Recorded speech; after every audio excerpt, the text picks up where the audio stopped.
So do you remember that episode from last season, Beard After Hours? I think that this week's episode is supposed to be a little bit like that one. But I think it was actually better in the end.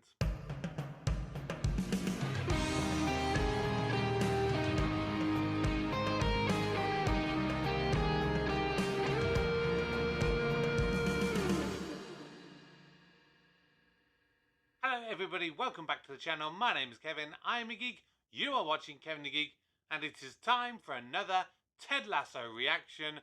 This is Season 3, Episode 10, International Break. If you are new to the channel, please subscribe, turn on notifications, and remember to like the video.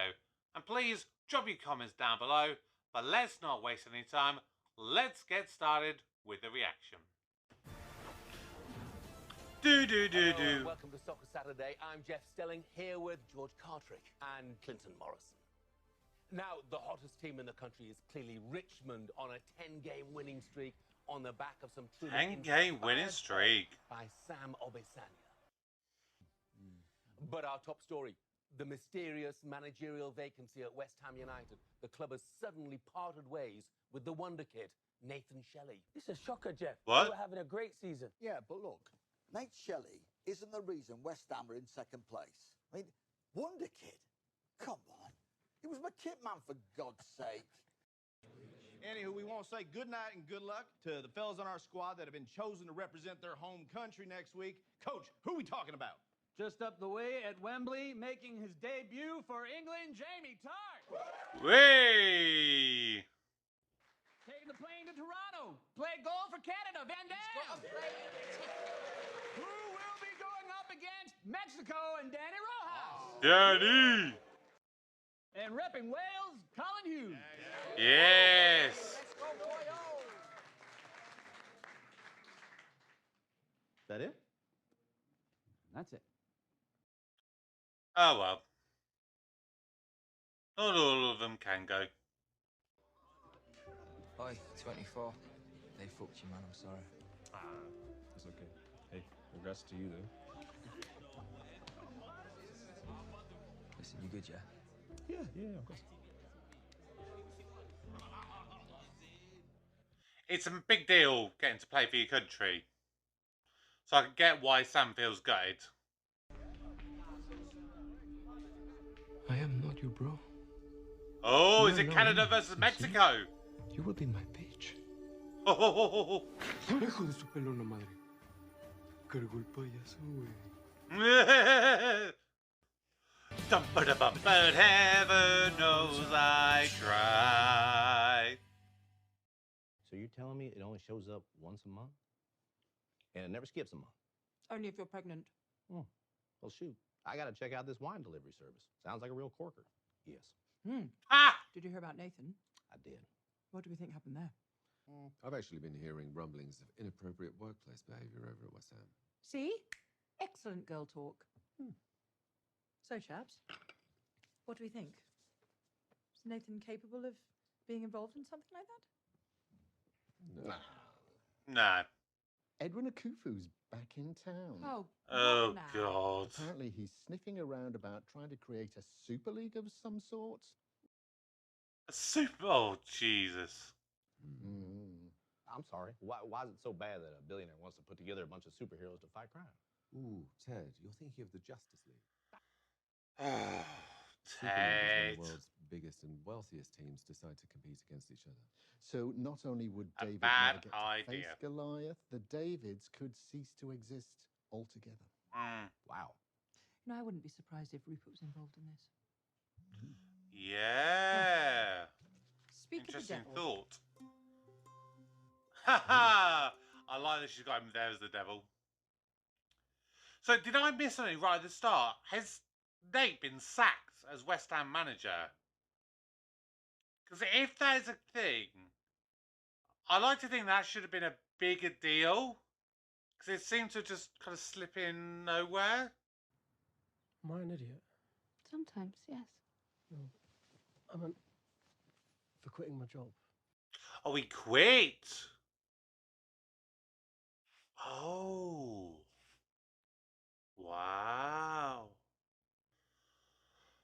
So, Nate quit.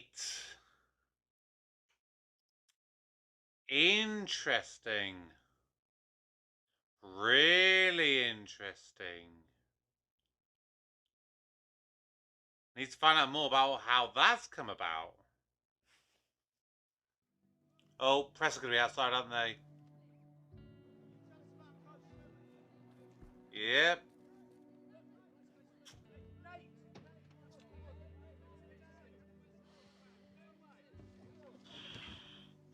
So does this mean he's going to go back to the club? Or try and go back? Or do something else? I don't know.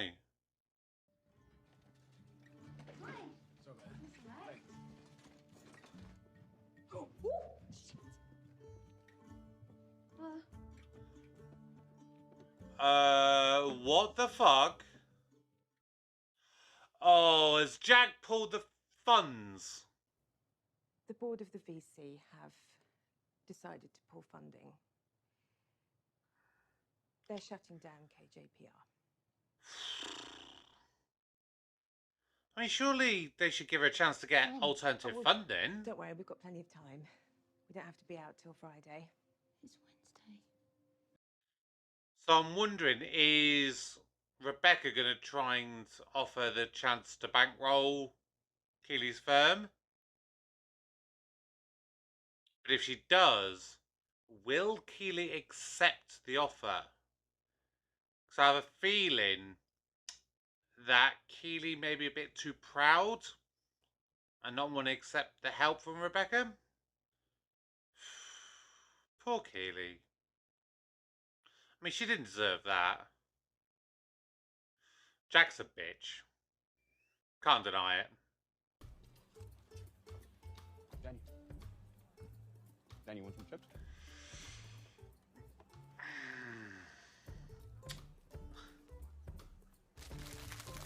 Ho ho ho ho!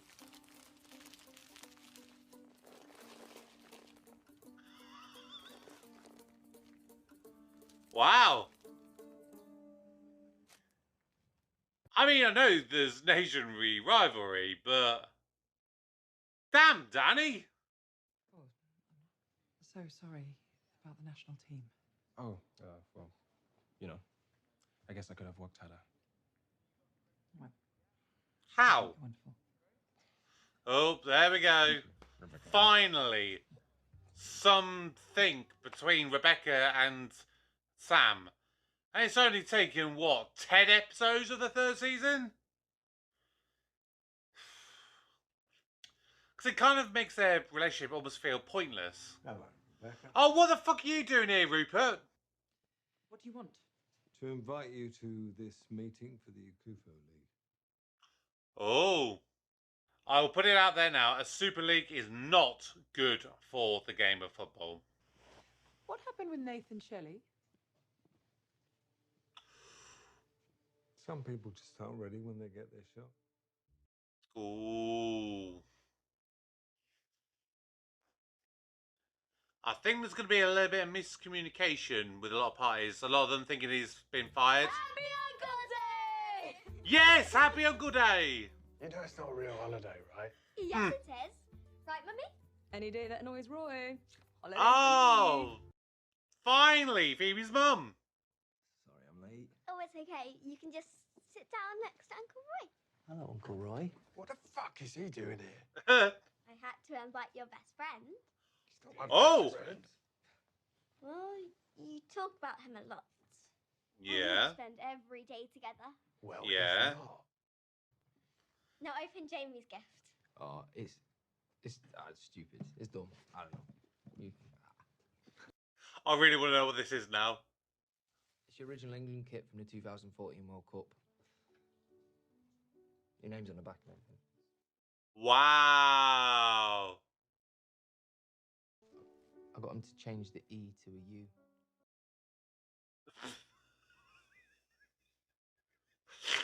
Raw, Jamie, I mean. I love it. Oh, there you go. I made it at school. Nice. So spell your name. Red, orange, yellow. Roy.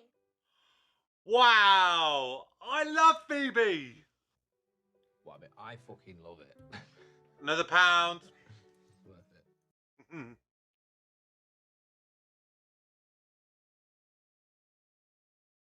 Be nice, Roy.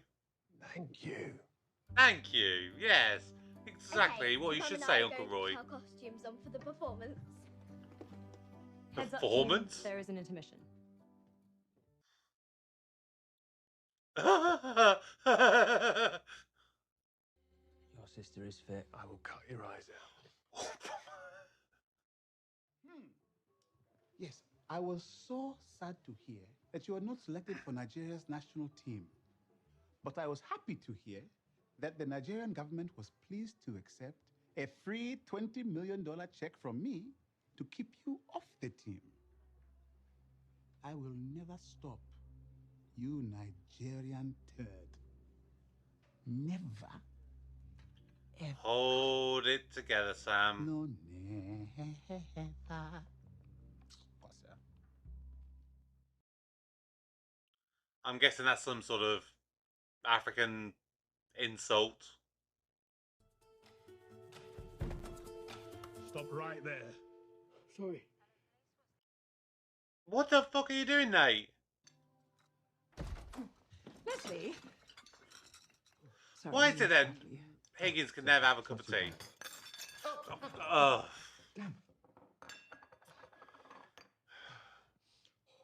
How can I help, Rebecca? I just need some advice. To be fair, if you want advice, you got to go to Higgins. I don't want to be part of the Akufu League. Oh, why? Because he's an emotionally erratic billionaire with the temperament of one of those kids in Willy Wonka that gets murdered at the chocolate factory. Yeah? I think the only reason Rupert has invited me in is because I'm a woman and it'll make them look good. Yeah, that's a very good point.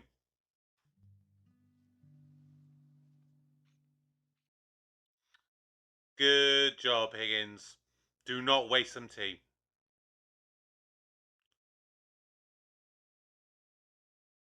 There's nothing I could do. Get the fuck out of there, Jack. Bullshit.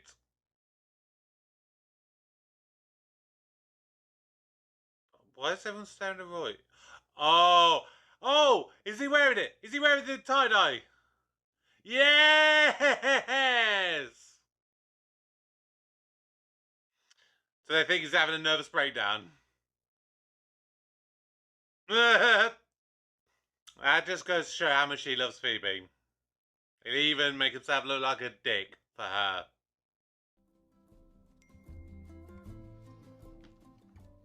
She's still kept the little soldier.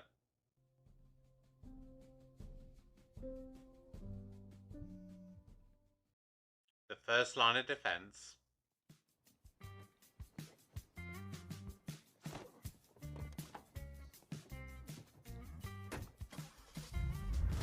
Don't leave it on the floor, Roy.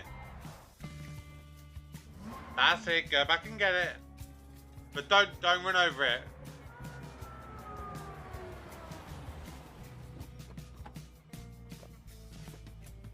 Good boy.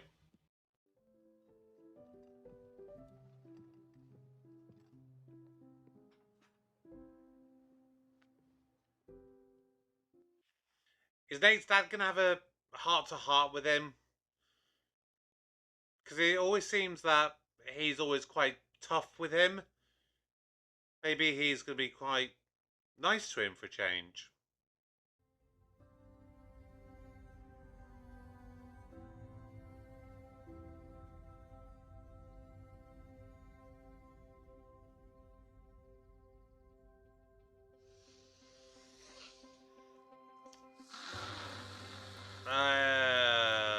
There we go.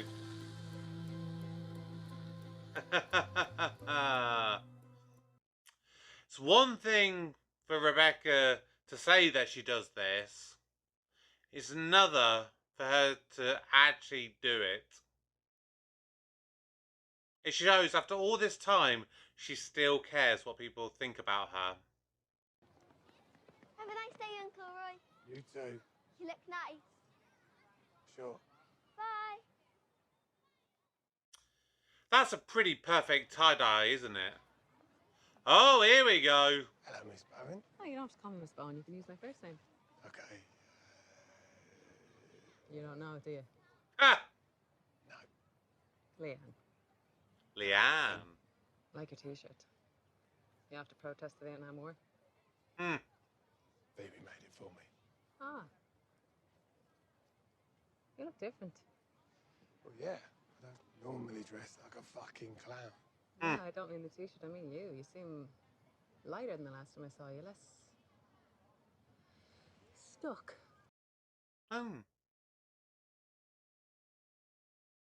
Interesting observation. When you flirting with me, last time I saw you. Yes, she was. I teach kids who don't mind cleaning up a mess. I just hope that mess didn't cause too much damage.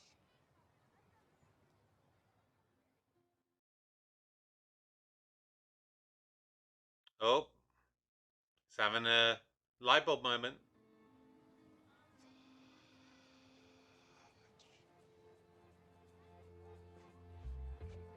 It's good to see you. Yeah, you too.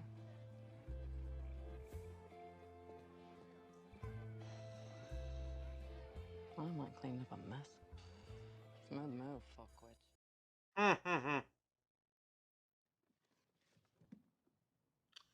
Ah, snow globe. Thank you for your help.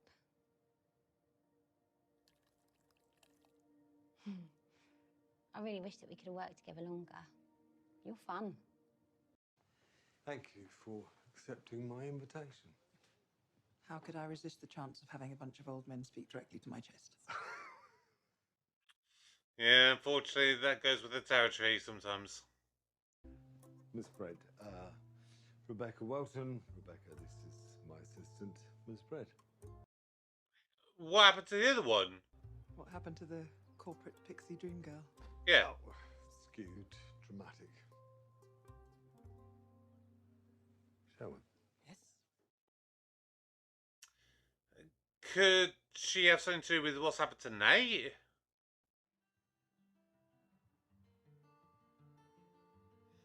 God, Nate's looking rough. I invited you here to tell you about the Ekufo League, a global football league made up of only their best teams. Yes, it will cost the fans a bit more, and some may not be able to afford it. But those who can will see the cream of the crop. Now, in the beginning, some people will hate it because some people hate change. Nope, that's not the reason. Change is inevitable. Why should football not change? Why should it not evolve? Why should your profits not grow exponentially? That's what it always comes down to, the money. The Ekufo League is the future of football. No, it's not. And the future is now. No, it's not. I've got my stuff to say on the old Super League thing, but nah. I'll say it at the end.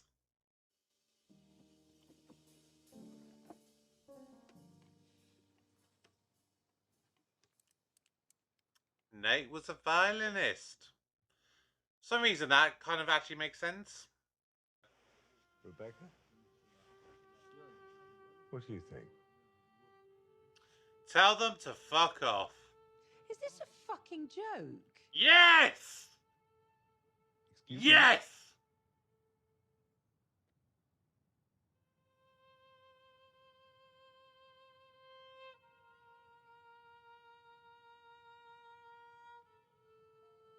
What do you think you're doing? Just stop it.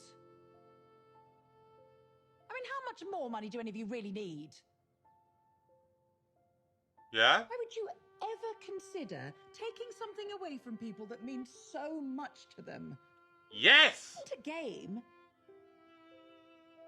Football isn't just a game. England dominating, no surprise. It's one of those amazing things in life that can make you feel shit one moment. You'd expect Southgate to be looking his best right now, and we'll see our substitution. AFC Richmond's Jamie Tubb. Hey! An unforgettable moment and well earned. And then, like it's Christmas morning the next.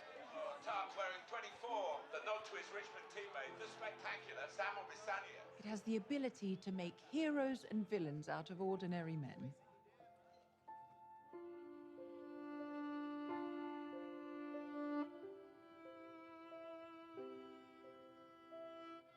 People love this game. My father loved this game. You all used to love this game. I'm sure of it.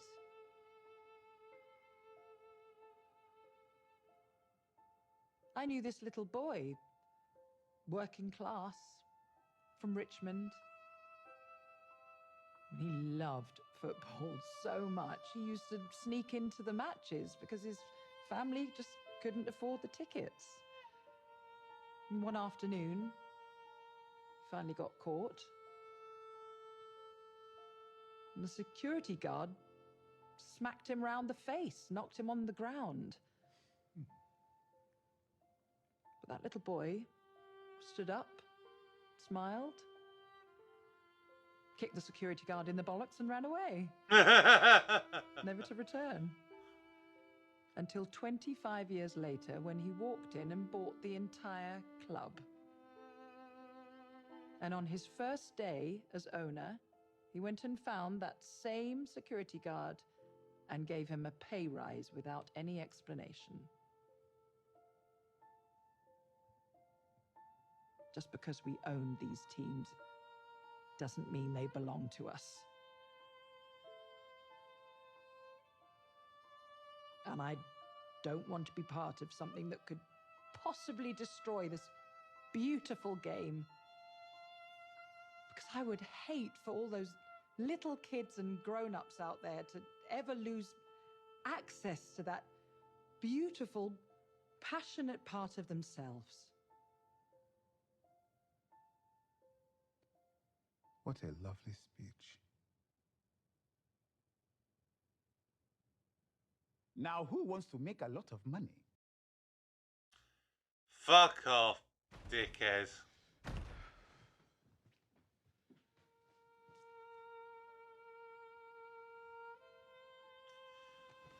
Oh, wow. Temper tantrum.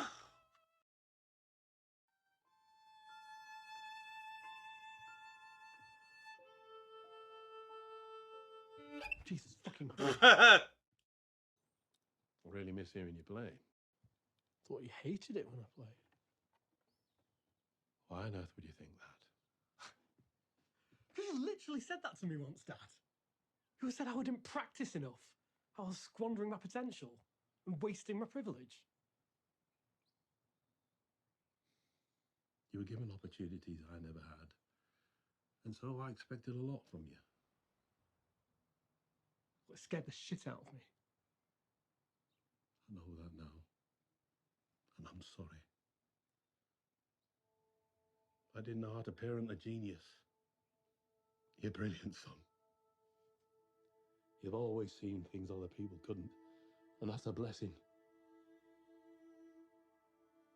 Yeah, I know it must also be a curse too. You're right. I pushed you to be the best at everything, even the violin. Because I thought that's what I had to do.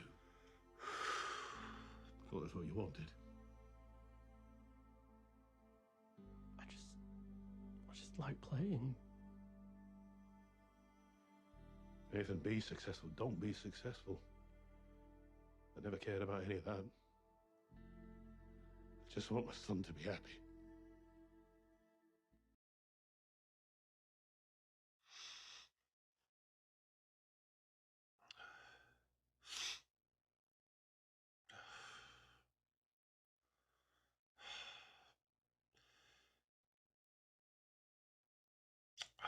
Fuck. That hit me hard.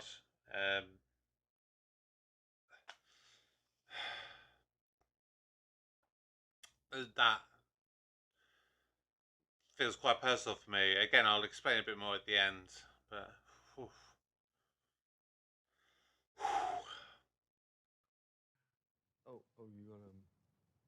Oh, please don't let them have a moment and let them kiss or something.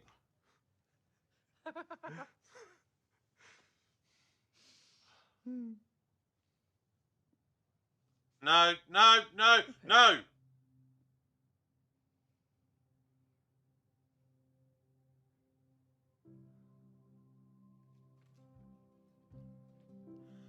Well done, Rebecca. Well done.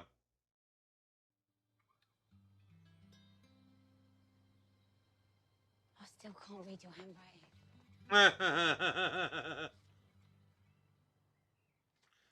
I mean, that's quite weirdly really small for that piece of paper. Dear Kaylee, I want you to know something. You never did anything wrong. It was all me. I was stuck in my own shit. And I didn't want to cause you any harm with it, so I pulled away. But you are. You are. You are, and always will be, Keely fucking Jones. And if I ever did anything at all, that made you feel like that wasn't true, I'm so sorry. I love you.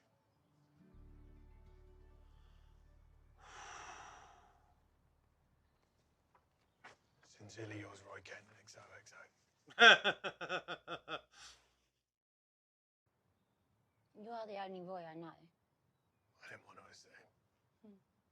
No. Why didn't you tell me? I couldn't find the right time. And the right way. Really? And I didn't want to. Well, they are idiots, because you, Keely Jones, are a bloody marvel. How much money are they putting in? No. I'm not letting you do that. It's a lot. Oh, shut up. My money, my choice. Come on, tell me.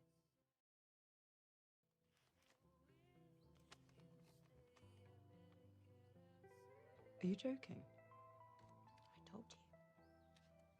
I think I have that much money on me in cash. Yes. No. Yes. Thank you.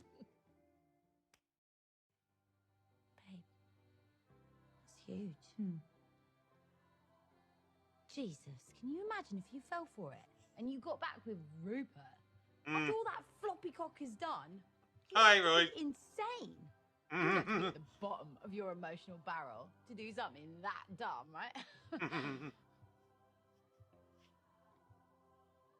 You were saying?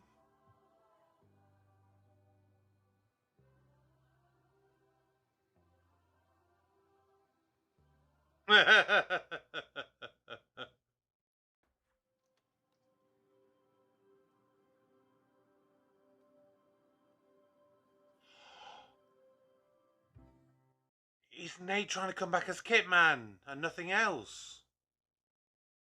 Or has he just done it as a, like, to say sorry?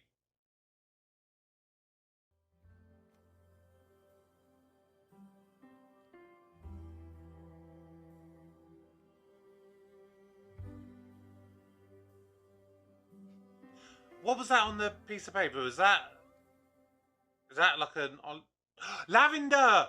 It's lavender from the second episode, second series. I need to give this back to you. I've given Jack my resignation, and I only buy a snow globe when I leave a job. I mean, that is, if you're looking for a CFO. I mean, I might not. Oh, get in there.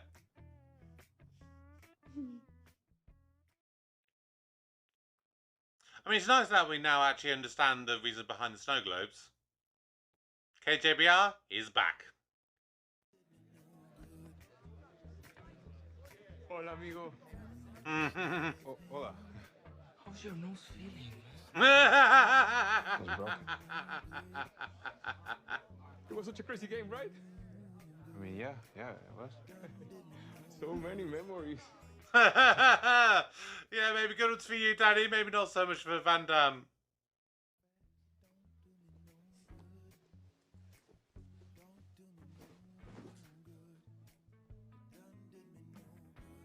Nice. Tie-dye, but Roy style. I've realised I no longer care if I beat Rupert. Good for you. I mean, I still want to win. Obviously, But yeah. for all of us. For Richmond. I want For to win Richmond.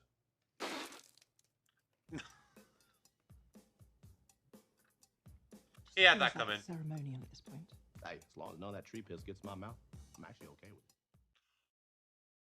Excuse me, Ted. Tree piss?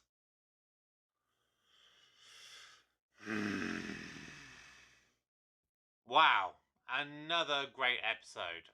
Now, I said in the cold open that this episode kind of reminded me of Beard After Hours, and I think the reason I say that is because of the fact that Ted's really not in this episode. It's in a way like the recent Doctor Who video that I reviewed, Blink, which is a Doctor Light episode, and it's probably been used as a way because, you know, for production reasons, they've had to go off and do, you know, other things and give them more time to do stuff, but also it allows to tell a little bit more deeper stories in it. And I'm gonna get started because obviously there's a lot to talk about. Let's start with one of the more minor things that you have in this episode, and I've seen a lot of complaints about this, that they didn't like it and they felt it was unnecessary and out of character.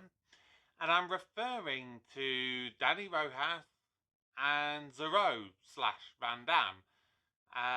Obviously, they are both playing for their international teams, Danny for Mexico and Van Damme for Canada.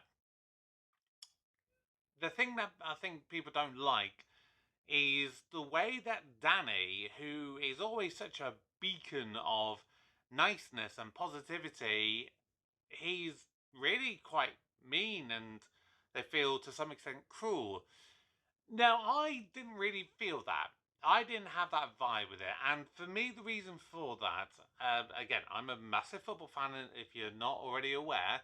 The idea that when you play for rival nations, the fact that you may be playing against your club teammate, that you will be, you know, nice to them. You know, you could be going out and having meals all the time and you could have, you know, a really good friendship with them. When you're playing for your national team, that will go out of the window. I don't care who you are. And I've seen it in so many interviews and things like that, more so from the opposite frame of reference. For, you know, again, of course, I am English, so I watch a lot of English national team stuff. And I've seen interviews like, you go back in the day, for example, Steven Gerrard and Frank Lampard, two arguably the best midfielders for England in a very, very long time. And of course, they played for two very close rivals with Chelsea and with Liverpool. And, you know, so for the vast majority of the season, they are at each other's loggerheads. But then when it comes to them playing for England, they have a really nice bond. And they will try to work well together and come together for that common goal of making England do well, whether it be a qualifier or the World Cup or whatever. So, you know, when you have the opposite, you know, of course, it is going to be a big deal.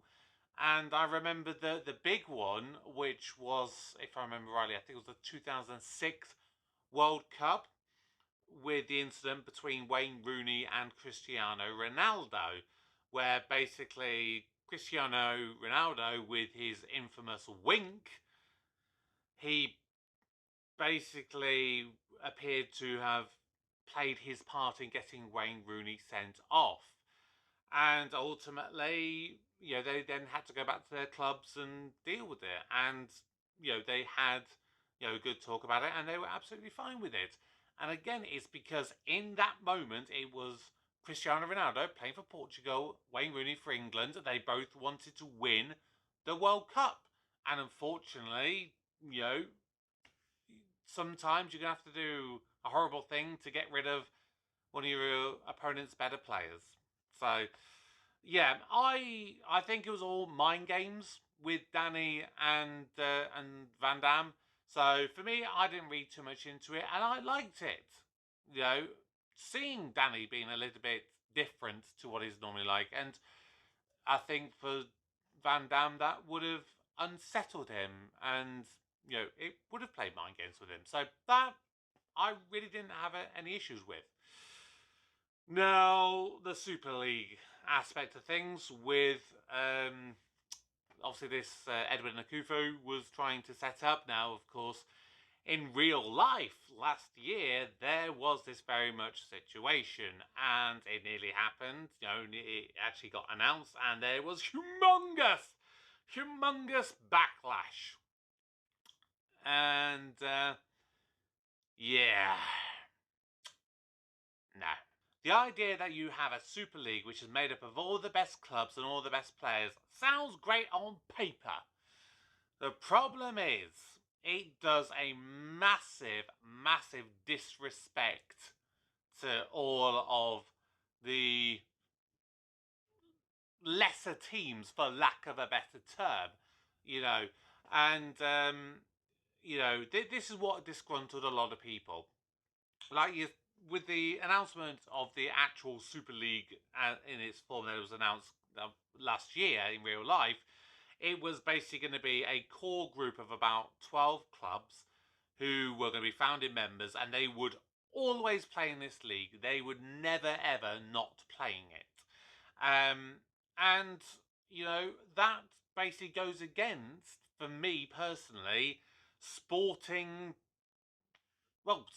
general, and you take it as this season, in real life, the 22-23 season in football.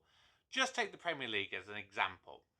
Chelsea have been so abysmally poor, despite spending over £550 million on new players this season.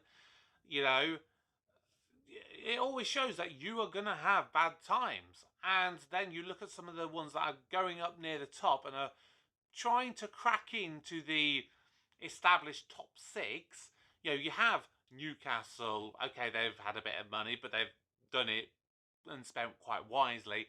You've got the likes of Brighton, Aston Villa, Brentford, Fulham. They're all knocking on that door and trying to take their steps into the next level, and they deserve their place. So to say that Chelsea could be a founding member and always playing this division when they're not actually really a massive team, if they have a couple of bad seasons, then what's the point of sport? What's the point in doing it all? And the attitude towards it, it very much stinks that it is business people at the end of the day. And obviously what Edwin was saying in it, basically the fans are going to hate it, and, we're in this to get a lot of money. Yeah, I absolutely hated it. So for me, the idea that you ever have a closed competition for the best of the best, no, I don't want it.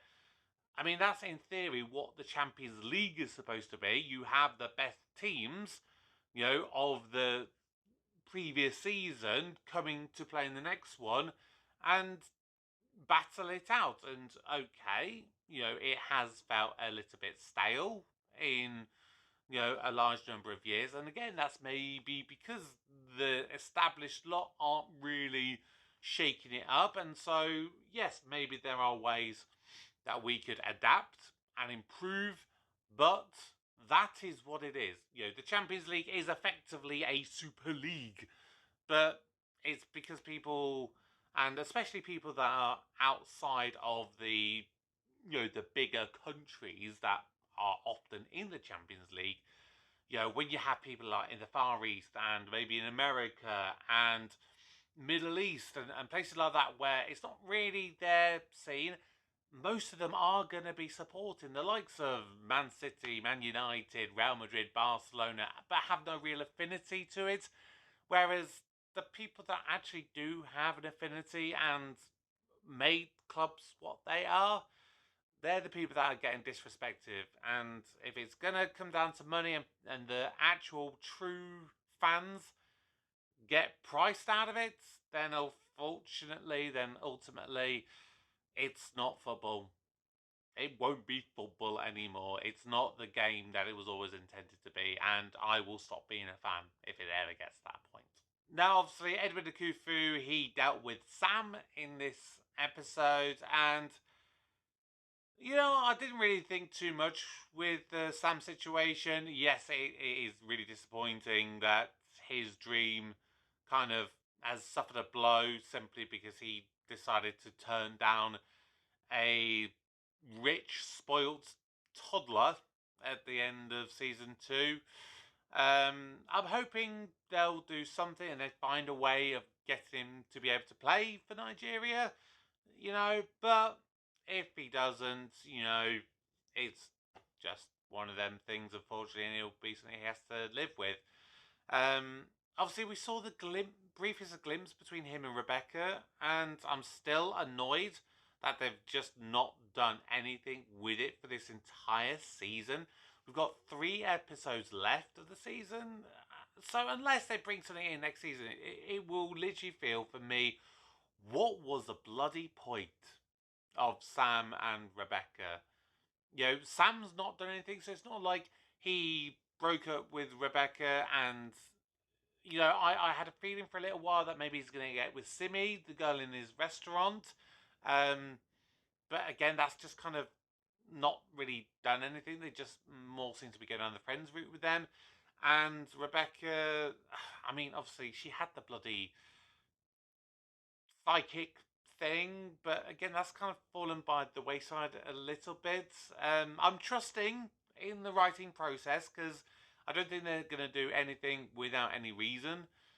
But again, it's just, it feels lacking, you know, that it's taken so long to get to any point of, you know, them sort of addressing them at all. Because it was such a big thing of season 2.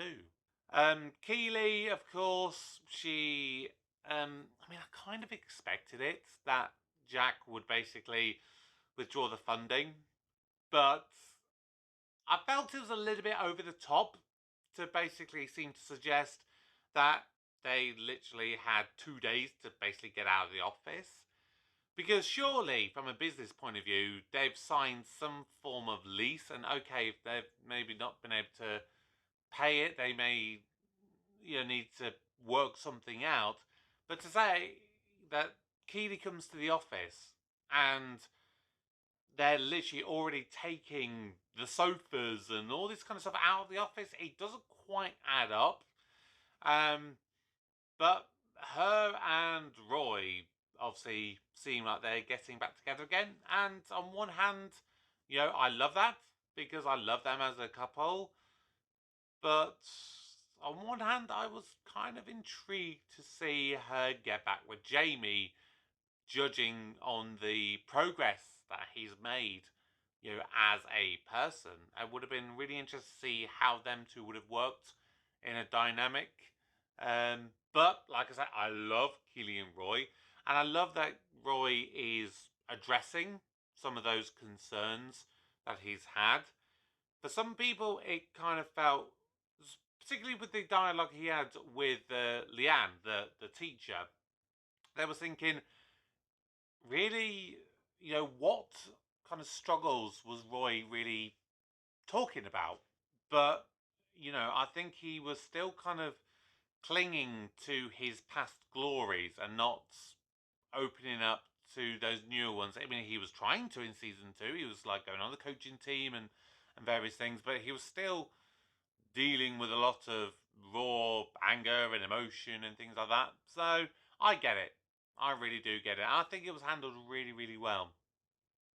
And to be fair, I was just glad, so glad to have Phoebe back.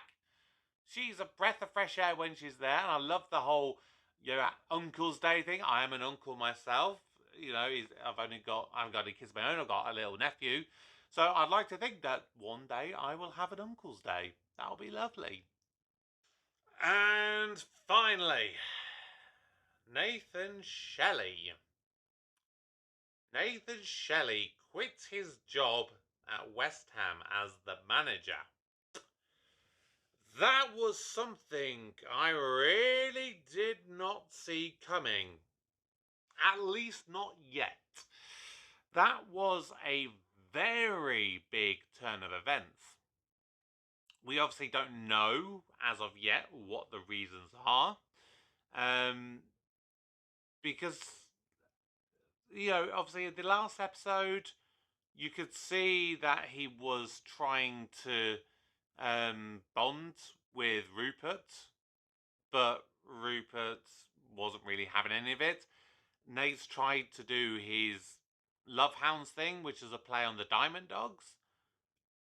But, yeah, it's clear he's never fit in, really, over there. But it didn't seem like he had any real beef. So it's really interesting to learn why he's quit. I love that he went back to the club and did a bit of laundry and stuff for Will and left an apology note with, of course, a little sprig of lavender. I nearly said in the reaction, you know, is that a piece of like an olive bush or something? And it's a olive branch that is doing it. And then of course I twigged and, you know, it's lavender relating to back when Will put lavender in the detergent. He said it smelled nice and everything, you know. So it's really nice to see Nate kind of open up and show he's kind of growing and he's thinking back to some of those mistakes.